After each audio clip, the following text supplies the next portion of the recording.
Una de las cosas que nos distingue a los seres humanos es que usamos tecnologías. Todo el mundo, todo el tiempo, tiene tecnologías en sus vidas, pero solamente unas personas se dedican a crear tecnologías. Y estas personas que definen cómo va a ser lo que usaremos el día de mañana, tienen un gran poder para moldear nuestras vidas.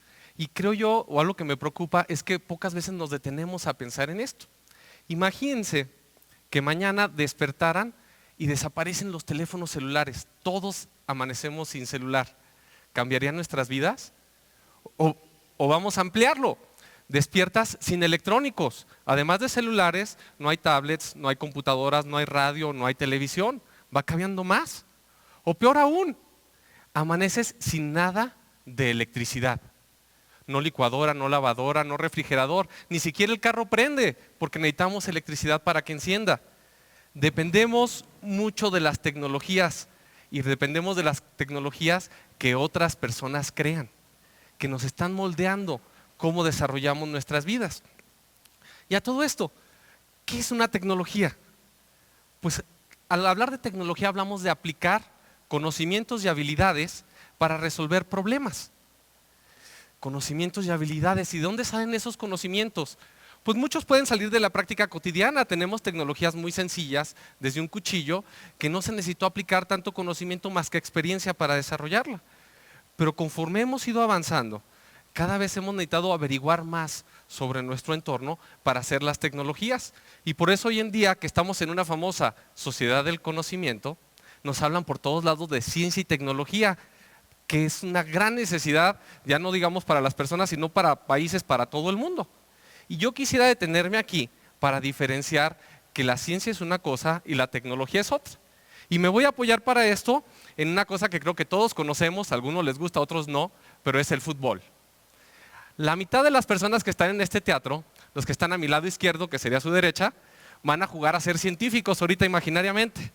Y la otra mitad van a ser mis tecnólogos, ¿ok? Pero vamos a aplicarnos todos al fútbol.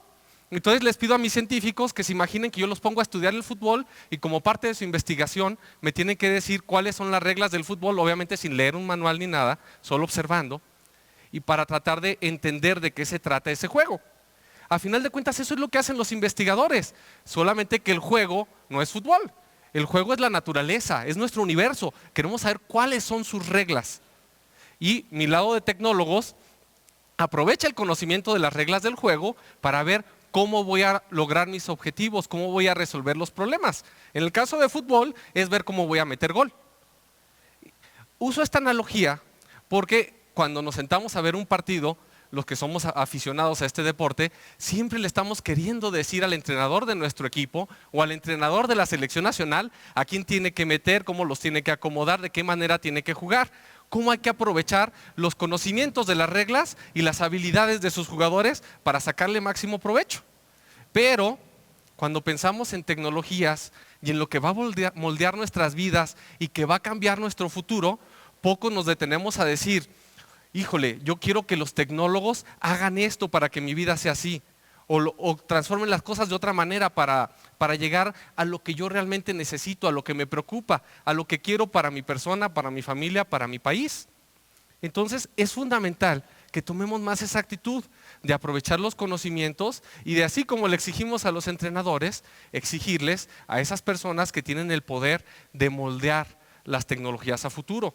Pero también pensar un poco de cómo tener la habilidad de aprovechar las tecnologías al máximo. Cómo sacarle provecho desde lo más sencillo, como puede ser una navaja multiusos como esta, que me sirve para destapar refrescos, que me sirve para cortar cosas, para sacar corchos, y que para los que son de mi camada o quizá un poco más grandes se acordarán de MacGyver, que con una navajita de estas, un palillo y una envoltura de chicle, te puede desactivar una bomba atómica. Pero no se trata solo de ir con las cosas sencillas, podemos ir a lo más complejo, a lo más elaborado. Ya les decía yo y hablábamos al inicio de cómo dependemos de este tipo de aparatitos, que gracias a la investigación de la ciencia y la tecnología que han averiguado a fondo de las cosas, no solo es un teléfono para hablar con los amigos o un aparato para mandar mensajes de texto. Además puede ser una calculadora, un navegador en internet, una plataforma de redes sociales, una cámara digital y hasta un aparato para atrapar Pokémones. nos puede servir para un montón de cosas. Pero ¿qué lo ha hecho posible? Pues que los científicos que están averiguando las reglas del juego cada vez saben más sobre cómo funciona nuestro universo y sobre todo saben más cómo funciona a la escala muy pequeña. Yo les voy a hablar hoy en particular de cómo hemos averiguado cómo funciona, ya no digamos las células que son la base de la vida, sino nos vamos a ir más chiquito, 1,000 millones de veces más pequeño que un metro en el mundo de los átomos y las moléculas. Hemos averiguado que en esa escala tenemos unas reglas del juego diferentes a las que estamos acostumbrados a ver a lo grande.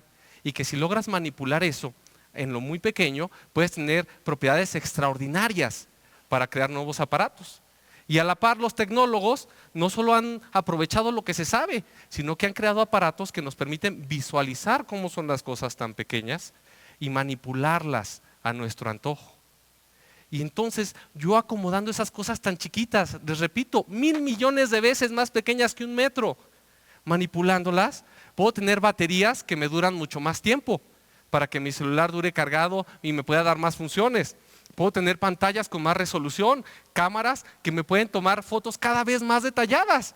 Y por cierto, si me pasa esto, como a muchos de ustedes quizás les ha ocurrido, ya no es una tragedia griega que mi teléfono se haya desbaratado, porque ahora tenemos nuevos materiales mucho más resistentes. Y aquí voy a hacer una pausa muy rápida para que no sea solo que me crean, sino ayudarlos a entender un poquito cómo manipulando podemos darle nuevas propiedades a los materiales. Lo que ayuda a que no se rompa el vidrio de este aparato cuando lo dejo caer se conoce como Gorilla Glass, que será vidrio gorila. Es un vidrio parecido a los vidrios comunes, está hecho de distintos materiales, tiene átomos de silicio, de oxígeno, de aluminio y de sodio. Lo que hacen los tecnólogos es sacarle el sodio al Gorilla Glass y meterle un átomo por cada sodio, un átomo de potasio que es un poco más grande. Necesitan mucha energía para meterlo porque está como apretadito el lugar donde tiene que entrar el potasio. Pero una vez que el potasio se acomoda ahí, como no hay espacio suficiente, genera una presión sobre todo el material. Esa presión lo hace quedar más tenso y le da la gran resistencia para los golpes o incluso para los rayones. Eso es el Gorilla Glass en términos muy sencillos. Eso es lo que permite que nuestros celulares ya no se rompan a la primera o que soporten mucho más, y que surge de ese conocimiento y esa capacidad para manipular los átomos y las moléculas. Pero no es la única cosa que se puede hacer con eso, ni los celulares son la única aplicación. Ya tenemos ropa que no se mancha, tenemos raquetas mucho más ligeras, edificios que absorben la contaminación, nuevos tratamientos para el cáncer, que ya no atacan todo el cuerpo como las quimioterapias, sino que van directamente al tumor. Se pueden hacer muchas cosas. Pero yo me pregunto, ¿quién decide qué se va a hacer con estas nuevas nanotecnologías que van a lo más pequeño que conocemos y a lo más pequeño que manipulamos? ¿Quién decide cómo se van a usar, para qué sirven, en qué se van a aprovechar? Y ojo, que no quiero centrarme solo en las nano por decir, ay, qué padre que es lo más chiquito y es extraordinario y demás. Me importan las nano porque son las que tenemos enfrente hoy. Si yo quisiera cambiar cómo se usa la electricidad, es muy difícil, porque ya hay toda una infraestructura de la Comisión Federal que tiene sus postes y tenemos aparatos que nos los venden compañías que no van a cambiar la forma en que trabajan. Entonces eso ya está fuera de mis manos. Si yo quiero cambiar las computadoras, también tienen toda una trayectoria, son lo que son. Ya no podemos transformar lo que se hizo hace 40, 50 años o incluso 15. Las nanotecnologías nos empiezan a dar resultados, pero todavía no toman forma por completo. Nos dan la oportunidad de participar para decidir, para moldear cómo van a ser las tecnologías que van a impregnar nuestras vidas en el futuro. Por eso me interesa y por eso vengo yo a hablar con ustedes. Pero uno dirá, yo que estoy tan alejado de la ciencia y la tecnología, ¿qué puedo hacer para cambiar las cosas? Pues lo primero que puedes hacer es tomar decisiones informadas. No te vayas por la novedad, por la publicidad, por lo que te dice la tele o el mismo internet que está padre. Infórmate. ¿Cuáles son las ventajas de la nueva tecnología que te interesa? ¿Cuáles desventajas hay? ¿Qué riesgos tiene? Porque no se equivoquen. Usamos tecnologías porque nos dan ventajas, pero todas las tecnologías tienen riesgos. Nos acabamos de enterar hace relativamente poco que ya se murieron los primeros chavos que estaban jugando Pokémon Go, atrapando Pokémones, se expusieron a riesgos y acabaron falleciendo. ¿Cuántas personas no se han muerto tomando una selfie? Y en cuestiones mucho más globales, desde la revolución industrial nos dimos cuenta que el poder de la máquina de vapor nos generaba contaminación y tenemos un cambio climático. Y después los gases que se usaban en refrigeradores y en desodorantes empezaron a crear un agujero en la capa de ozono. Todo tiene consecuencias y hay que estar claro de qué consecuencias tiene para mí, para las personas que me rodean y para mi planeta. Entonces, lo primero es tomar decisiones informadas. Lo segundo, organízate. Si hay personas que tienen los mismos intereses que tú, si eres un paciente que quiere nuevas medicinas, si eres alguien que quiere usar tecnologías para energías limpias, para purificar el agua, para lo que tú quieras, organízate y exígeles a las personas que están moldeando las nuevas tecnologías. Claro, que el hecho de que nos organicemos, de que hablemos con ellos y exijamos, no garantiza que te van a hacer caso. No necesariamente tienes el poder. Jóvenes, tomen la oportunidad, agarren una carrera científica y tecnológica. No todo el mundo tiene que hacerlo, pero si te llama la atención y quieres hacer una diferencia, ahí está una gran palanca de cambio. Ponte a averiguar cómo funciona el universo, desarrolla la habilidad de manipularlo y trata de resolver esos problemas que te preocupan y que ocupan a nuestra sociedad. Conviértete en científico y tecnológico, o bien puedes hacerte un gran empresario, un fregón con mucha lana, que contrate a los mejores científicos y a los mejores tecnólogos y les diga, ¿sabes qué? Yo quiero que tú hagas esto. Básicamente eso era lo que hacía Steve Jobs en la compañía de la manzanita. Él, la verdad, era bastante inepto para crear nuevas tecnologías.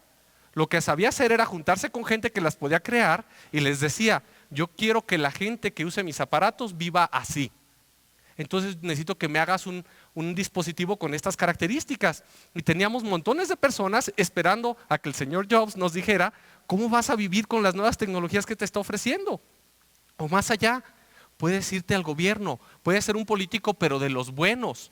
Puedes tratar de transformar con políticas públicas qué se hace en ciencia y tecnología. Y ojo que México es un país al que nos urge hacer ciencia y tecnología. No solo somos personas que usamos la tecnología que crean personas ajenas a nosotros. Somos un país que usa las tecnologías que crearon otros países con necesidades diferentes, con condiciones distintas. Y mientras sigamos usando tecnologías de fuera, vamos a seguir dominados. Entonces, anímate a hacer una diferencia también desde ahí o a exigirles lo que pueden hacer una diferencia desde ahí. A final de cuentas, esa era mi charla, esa era mi provocación. Despertarles la idea de si quieren ser todavía personas que esperen a que nuevas compañías, a que personas que ni conoces te digan cómo a través de las tecnologías vas a vivir más mañana, cómo van a vivir tus hijos, o vas a actuar para que tu vida sea la que le dé forma a las nuevas tecnologías. Muchas gracias.